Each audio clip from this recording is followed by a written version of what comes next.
ingat, kali ini Royal Derby yang berbeda dengan adanya Lemon turun bersama dengan Kairi yang mungkin belum bertemu dengan Lemon. Akan jadi seperti apa? Kita bakal saksikan bersama-sama. Ini dia, The Royal Derby leg yang pertama. Embel Arena, mana tepuk tangannya? Let's go, kita akan melihat tentunya untuk game pertama dari Royal Derby tentunya yang sudah ditunggu-tunggu juga oleh kalian sobat cinta Mobile Legends. Dan Albert kalian akan masih berfokus terlebih dahulu mendapatkan setidaknya levelnya 4 untuk seorang Martis. Sementara Kairi, rotasi yang bisa dibawakan sama Onyx Esports ini terlihat dari area mid dan juga roamnya dengan area Farsha dan juga Kibo ini harusnya bisa dibilang akan lebih sedikit agresif dari Onyx dan Albert. Ada fun fact by Grab adalah pemegang Savage terbanyak di MPL Indonesia dari season 6, season 7, dan season 8 sebanyak 2 kali Savage. Tadi kan aku tanya ya, pro player yang ngomong itu hurufnya T depannya. Ada yang jawab Tono. Bukan guys, bukan Tono ya. Saha Tono. Tono teh saha, tapi lihat di arah bottom lane. Struggle dilakukan oleh seorang Skylar dengan dominasi dari seorang cewek. Di arah bottom lane dengan coba di cover oleh seorang Kiboy. Ingat Kiboy, kufranya itu dari dulu benar-benar menakutkan. Dan aku melihatnya Kiboy ini bisa menjadi orang yang membalikan keadaan kalaupun RRQ sempat mendominasi di early-nya. Oke, dan kita akan melihat dari pergerakannya Skylar yang udah mencoba untuk diharas juga oleh pemain-pemain dari Onyx, namun Finn mencoba First blood didapatkan dari bottom lane. First blood yang didapatkan dan bahkan para pemain dari tim Onyx Esports kali ini benar-benar membuat pressure yang sangat mahal di arah gold lane Momo-chan. Wow, dan bahkan dengan adanya backup yang harusnya dibawakan oleh Finn juga ke arah bawah, ke arah goldnya. Ini emang nggak mau dia jadi korban sebenarnya karena pergerakan dari Onyx yang tadi aku bilang dengan ngebawa Kufra, ngebawa Farsha. Ini semua sisi yang bisa digunakan oleh Onyx Esports sebenarnya untuk menculik pemain-pemain dari RRQ. Alright, mencoba untuk melakukan sedikit distraction Kiboy di depan sana. Ada Kairi, dapatkan Retribution. Didapatkan oleh seorang Kairi. What a Retribution from Kairi, tapi Albert masih mau lebih. Ternyata terperangkap di depan sana para pemain dari tim Onyx Esports. Membalikan kembali keadaannya. 3 poin Onyx Esports mendominasi penuh 2 menit pertama dari tim RRQ. Yep, dan bahkan dengan permainan yang harus agak sedikit pasif dari RRQ, melihat juga mereka belum bisa untuk mengantar setup yang dilakukan oleh Onyx dan Suns. Coba untuk menghentikan pergerakan dari Finn yang udah mulai terlihat juga melakukan backup ke area bawah. Baby stun yang dilakukan oleh Finn kali ini setidaknya sekarang ya belum terpick off sampai di menit ketiga. Sama halnya dengan cewek, namun cewek di sini udah dapetin 1 assist ya. Dan buat teman-teman yang dukung tim favorit kamu, jangan lupa sambil order Grab karena bisa dapetin diskon sampai 26.000. Oke, dan bisa kita lihat di depan sana Boots mencoba untuk medominasi dari seorang Lemon. Bahkan dari Lemon mencoba dibalikan dan flicker digunakan begitu saja.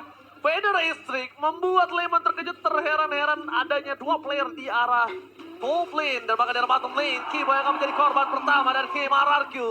Korban bulan-bulanan warga dari tim RRQ, tapi di sisi dari gold difference masih didominasi oleh seorang Onyx Esports. Hero yang sangat-sangat dimastering oleh seorang Clay kali di tangan dari seorang Suns. Clay cuma bisa melakukan copy terhadap Suns itu sendiri. Jadi harus agak sedikit bersabar ya memang dari seorang Clay. Karena posisi dengan IME yang sebenarnya ini dia juga agak sedikit kesulitan kalau memang mau nge-copy ke arah seorang Suns. Karena backup dari Kiboy ini bisa datang kapan aja, bisa datang dari area rumput mana aja, Ji. Alright, para pemain dari tim Onyx Esports kali ini mereka lebih bermain dengan agak cukup sedikit pasif. Karena mereka tidak mau terlalu memberikan pressure dan nanti akan terjadi blunder. Yang akhirnya goldnya jadi malah dipegang oleh tim RRQ. Dan sedangkan RRQ juga tidak mau main agresif karena mereka sadar mereka dalam keunggulan gold kali ini cukup impact membuat mereka tim fight yang tidak adil. Ingat, Albert kali ini akankah dia kehilangan lagi dengan 1 buat turtle-nya? Kairi stand by position, Olin telah dapatkan Lemon menutup Suns. Bahkan para pemain dari tim Onyx Esports mereka akan coba mengutar Retribution kembali di tangan oleh seorang Kairi. Oke, dan again tim fight yang sangat kuat dimiliki oleh tim Onyx Esports. Membalikan kembali keadaan dan bahkan Kairi double kill. 3 poin Israel, butas. MVP di tim fight 2 kali secara berturut-turut. Bahkan lihat hanya Mirko yang menuju ke arah Onyx Esport dari segi prediction kali ini. Karena kalau kita ngeliat memang sebenarnya komposisi dari RRQ ini, mereka sebenarnya untuk tim fight berlima ini cukup kuat dengan adanya satu buah inisiasi yang bisa dibuka sama seorang Finn dengan satu buah Divine Judgment plus dia bawa flicker dan bisa di follow up tentunya kalau Clay memang bisa ngedapetin IMU ke arah seorang Suns di sini. Lemon akan lebih ngincer ke arah backline, tapi yang harus hati-hati ini adalah flicker dari Boots. Alright, flicker telah digunakan begitu saja untuk menghindari satu batal red dari seorang Keyboy sangat baik. Di sisi sebaliknya, akan coba team fight tambahan, tapi bukan itu masalah utamanya. Clear minion dan bahkan gerobak dari seorang God Laner. RRQ belum bisa didapatkan. Keyboy, ada satu buah konsel didapatkan spray down dan all in terhadap seorang Skylar. Skylar still survive, mencoba balikan kembali ke jatuh. What? Ditarik sama seorang Finn. Unpredicted move dari seorang Finn. Ternyata defense judgment masih ada dan dia berhasil mendapatkan satu buah defense judgment terhadap Kairi dan tershutdown. Bahkan Skylar pun tidak tertik dan Albert mencoba untuk memberikan sedikit distraksi di arah bottom lane. Onyx Esport mereka tidak boleh bermain barbar seperti tadi lagi. Mereka sedang berada keuntungan 2.500 gold. Kalau mereka di take down dan shutdown terjadi kembali untuk Suns bahkan seorang mid laner, ini bisa berbahaya. Karena tim RRQ bisa membalikan keadaan. Iya, dan itu jadi mahal karena Skylar-nya nggak jadi tumbang, Ji. Dia Skylar-nya menggunakan lagi-lagi. flicker di momen yang tepat. Yes, benar banget. Skylar kali ini tidak ada di arah top lane. Adanya Lemon bersama dengan seorang cewek. Cewek akan coba melakukan push terhadap lane di arah top lane. Lane yang jauh dari Turtle. Satu keuntungan yang memecah. Ini. Dia keberadaannya tidak terdeteksi. Dua, dia bisa melakukan split push. Jadi itu hal yang cukup mahal untuk pergerakan dari seorang cewek. Di sisi depan sana Boots yang membuka Turtle terlebih dahulu. Golden Staff dan bikin dari seorang cewek. Tim dari Onyx Esport dengan 2.500 gold. Mampukah mereka memancing tim Fajar Turtle? Tapi nampaknya di reset kembali. Pancingan yang dibuka oleh tim Onyx Esport tidak disambut dengan manis oleh tim dari RRQ. Ya, ini yang perlu berhati-hati seperti yang aku bilang. Flicker Boots ini yang bisa cukup membalikan keadaan untuk pemain-pemain dari Onyx. Dan lihat, 4 pemain sudah mulai masuk. Keyboy datang ke area backline. Alright, bakal di all in menuju ke arah seorang Finn. Tapi retribution again. Perfect turtle didapatkan oleh tim dari Onyx Esport. Lemon terberangkat seorang diri sana menemani. Para pemain dari tim RRQ mereka 3 kali secara berturut-turut gagal mendapatkan turtle. Kalah dalam tim fight Turtle dan Onyx Esport mendominasi dengan 4.000 gold dan bahkan lihat perbobotnya didominasi oleh tim dari Onyx Esport. RRQ nggak punya kesempatan untuk bisa bahkan masuk ke dalam jungle-nya dia sendiri, Momochan. Ditutup aksesnya dan bahkan invasi yang dilakukan oleh pemain-pemain Onyx. Mereka berhasil untuk ngedapetin semua objektif yang harusnya ini sampai saat ini tuh RRQ di menit ke-8 mereka masih butuh untuk ngedapetin lebih dari segi networknya dan bahkan dari segi item. Olin Keyboy! Terasa Slacker! Dapat set 2 poin kill didapatkan, bahkan Albert terperangkap di depan sana tidak ada yang bisa bermani. Apakah Kairi mau coba diving ke dalam? Keyboy! Freestyle dulu bos! Kali ini membuat dirinya dan Rico tas! Original Keyboy kali ini. Bermain dengan luar biasa, Lemon bahkan gak bisa masuk lebih dalam lagi. Onyx Esport, mereka mendominasi dengan 6.000 gold yang telah dimiliki. Dan lihat di kamera, coachnya tertawa. Onyx Adi diumpetin di dalam satu buah bangku. Iya, dan bahkan kalau kita ngelihat juga pergerakan dari Suns di sini yang agak sedikit sulit dijangkau oleh pemain-pemain dari RRQ.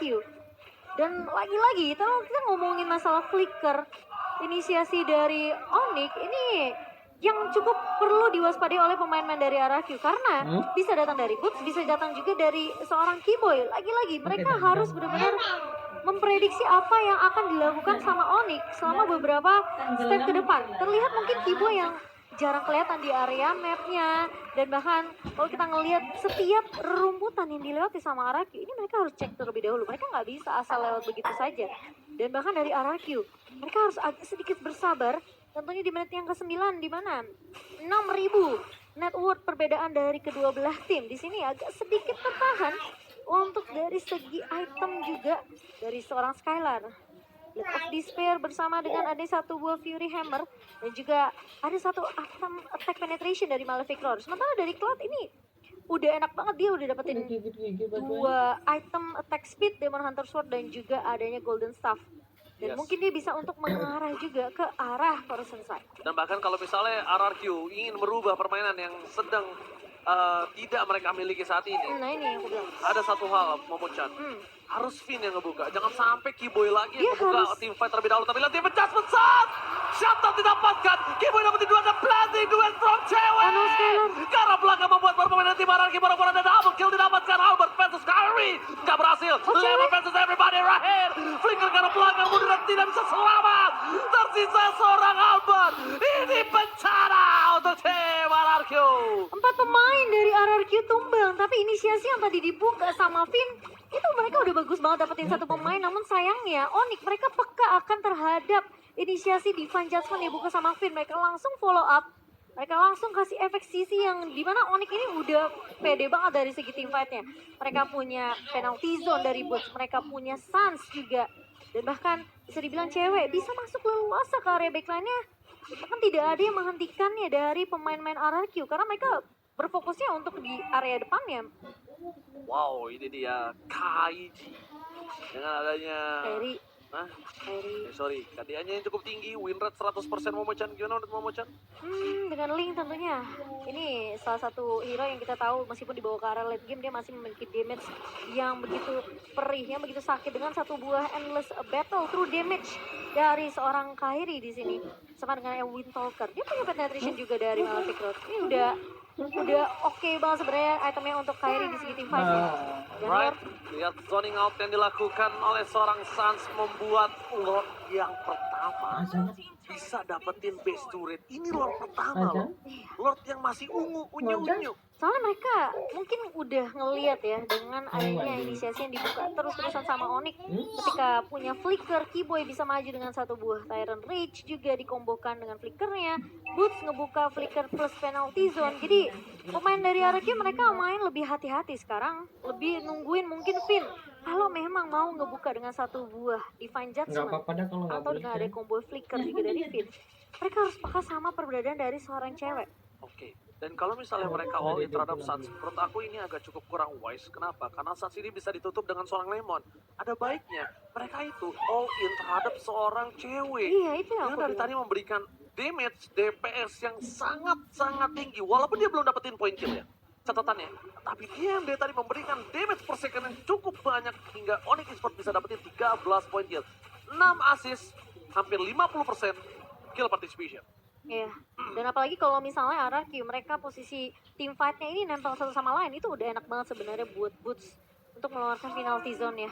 Tapi Albert harus Oke. berhati-hati. Albert berada di garis depan, tapi nampaknya Albert harus merelakan sakit sedikit banget parfum tuh. yang dia miliki. Finn, what are you doing? Lihat, kali ini Finn dengan flicker yang telah dikeluarkan tidak berhasil mendapatkan apapun. Gagal total untuk mencoba untuk pick off cewek yang memiliki satu buah Purify Gaming. Dan bahkan dia dengan sangat cepat untuk mundur ke arah belakang. Ternyata bukan cewek yang terbaiting, tapi malah Finn yang masuk dalam baiting Onyx Esports. 10.000 gold difference, menit ke-13. Team fight di arah World yang kedua, ini akan tidak adil total. Harusnya dimenangin oleh tim Onyx Esports. Beda goldnya sih udah terpantau jauh banget di Dua menit digit. ke-13. Iya, 10.000. Dan Albert kali ini harus bener-bener bisa dapetin retribution ke area Lordnya. Setidaknya itu bakal buying time lagi buat RRQ. Cari cara gimana mereka bisa nyentuh ke arah seorang cewek. Alright. Tapi Turtle kali ini tidak pernah ada kontes untuk beberapa waktu ya. Iya, dan Tidak ada Lord pun, kontes dengan ada 10.000 gold difference Momo-chan. iya Lordnya agak sedikit beresiko memang dari RRQ kalau mereka mau coba untuk melakukan kontes. Karena udah terpantau cukup jauh. Kairi, yang kita lihat juga masih bisa untuk mendapatkan purple buff-nya. Jadi masih punya banyak energi sebenarnya untuk berotasi dengan mobilitas yang cukup tinggi. Sementara dari player gold by UBS, posisi tertinggi dipegang oleh 2 damage dealer dari Onyx. Dan lari ini Lord yang bakal coba ditarik ulur. Oke, Medan Setan dikeluarkan. Lemon, fans everybody gas depan, tapi lihat. Lemon di-all-in begitu saja. Oh, no. Lemon memberikan dirinya untuk para pemain dari tim RRQ bisa melakukan clear terhadap Lord yang mereka miliki. Sedangkan di sisi depan, Suns juga udah mulai harus respect dengan clay damage yang cukup berasa. Seperempat damage, Lemon memberikan jiwa dan raganya untuk menyelesaikan Lord. Semua para pemain dari tim Onyx mereka terpaku terhadap seorang Lemon. Tapi ingat, Keyboy masih di garis depan sana. Akankah ada following up damage dan ada Albert yang mencoba semaksimal mungkin memberikan clear minion di top lane. Onyx Esports, mereka mendominasi penuh. Mereka memegang seluruh lane, seluruh jungle. Tim RRQ dimiskinkan secara total. Dan bahkan terlihat ya kesulitan yang dialami oleh Finn juga di sini. Ketika dia mau coba untuk maju dengan satu buah Divine Judgment, itu selalu ada keberadaan dari Suns yang ngebuka Feather Eye Strike. Jadi Finn nggak mau mengambil resiko untuk ngambil satu chance gamble aja sebenarnya yang bisa dipakai sama Finn. Karena posisinya kalau dia sampai gagal, berarti setupnya RQ langsung dipatahkan balik sama Onyx Esports. Dan bahkan Onyx mereka bisa ngambil game ini kalau memang Divine Judgment-nya tidak connect. Alright, di depan saya membuka rumput di arah orange buff dari tim RRQ. Ada Albert seorang diri, tidak ada yang bisa menemani. Retribution didapatkan Kyrie, all in terhadap seorang Albert, mencoba untuk mundur ke arah belakang. Albert ter-take down. Albert hilang, no power of Retribution dari tim RRQ. Untungnya 1000 untung adalah tidak ada Lord atau objektif yang bisa didapatkan dengan Retribution dari tim Onyx Esports. Itemnya silakan mau chat. 10.000 di tangan seorang Skylar dan 11.000 hampir menyentuh angka 12.000 itu dia untuk cewek. Gimana? Chorus of Strike dan juga bahkan dia udah punya Wind of Nature. Dan kali ini Onyx mereka kasih pressure terus-menerus karena dominasinya lagi dipegang sama Onyx. Tinggal nunggu siapa satu pemain dari RRQ yang bisa penculik lagi. Metode pick off lagi-lagi. Perlu diwaspadai oleh RRQ. Bahkan Clay aja nggak ngambil Feather Eye Strike di sini. Lihat, Clay mau nggak mau ambil yang ada aja, ambil yang kelihatan. Dibandingkan coba untuk dapetin fokus ke arah seorang Suns terlalu jauh ya. Dia mau hujan ya. Soalnya kalau dari efek sisi sebenarnya memang lebih dipegang oleh Onyx sih. Mereka punya slow effect, mereka punya stopper bahkan dari penalty zone-nya. Keyboy apalagi kalau Tyrant Revenge dan Rage-nya ini connect. Dan itu bakal di follow up dengan sangat amat baik dari Kyrie dan juga cewek. Tapi mereka tidak kenal takut. Keyboy sedikit miss untuk Lemon. dari segi damage yang diberikan. Tapi Lemon versus everybody. Lihat tidak ada yang melakukan following up. Tidak ada yang bisa memfollowing up Lemon. Clay mencoba untuk memberikan sedikit vision. Ada Suns di depan sana. Para pemain dari tim Onyx Esports. Mampukah mereka mempertahankan waktu mereka miliki? Damage terlalu besar. Tapi ternyata Kyrie lebih sakit. Decimated shot point. Albert mencoba untuk bertahan di depan sana. Masih ada Immortality. Retribution setelah dikeluarkan bersama Tempest Somblit. Para pemain dari tim RRQ mereka kehilangan 4 playernya. Ini bencana. Onyx Esports berhasil menangkan tim 4 belum tahu jalur dan Suns Flicker with Feather Eye Strike membuat Finn hilang dan ini bencana untuk tim RRQ. Onyx Esports mengamankan game yang pertama dengan wipe out. Debut Kyrie bertemu dengan Lemon berhasil dimenangkan dengan maksimal memutar. Wow, permainan yang bahkan kita bisa dibilang cukup mengejutkan. Dengan adanya flicker combo ultimate yang dibawakan oleh Onyx Esports mengambil game pertama dan bahkan